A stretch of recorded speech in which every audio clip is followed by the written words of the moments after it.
Esta será una serie dedicada a las mujeres virtuosas de la Biblia, y hoy hablaré de Esther, una mujer cuyo libro no menciona a Dios explícitamente, pero cuya historia está completamente envuelta en su providencia silenciosa.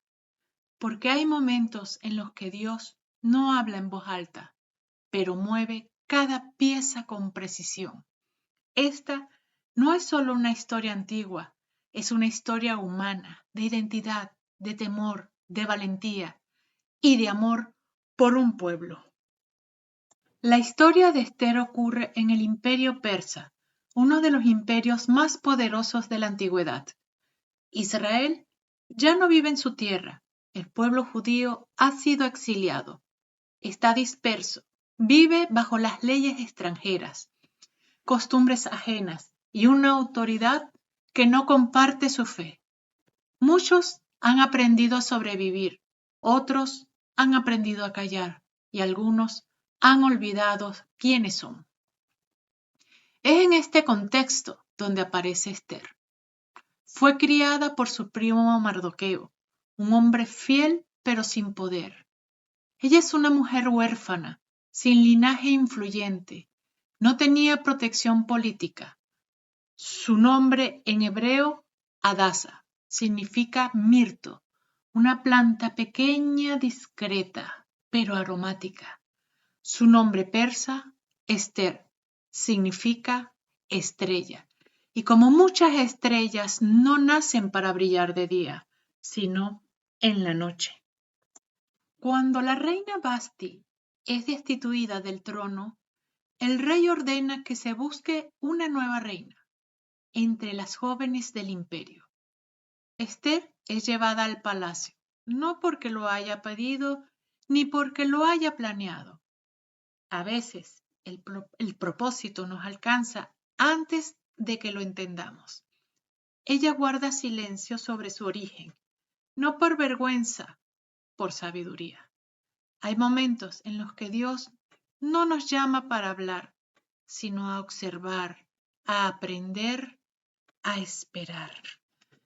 Esther encuentra gracia, no solo por su belleza exterior, sino por su carácter, su prudencia, su espíritu sereno, y es coronada reina. Pero aquí hay algo profundo.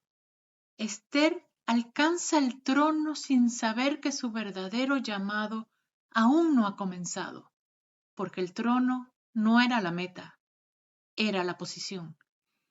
Entonces aparece Amán, un hombre poderoso, orgulloso, consumido por el ego.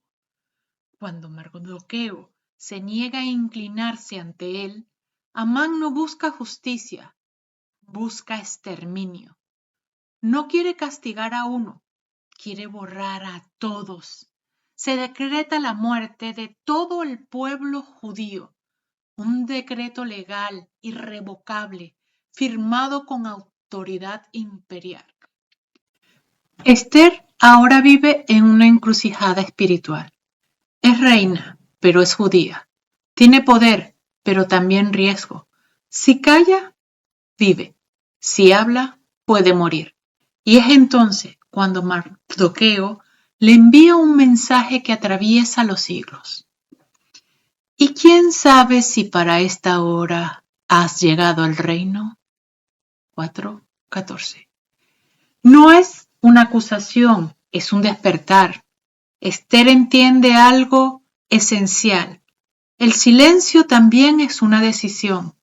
Y no decidir es decidir en contra. Ella pide ayuno, 3 días. No corre al trono.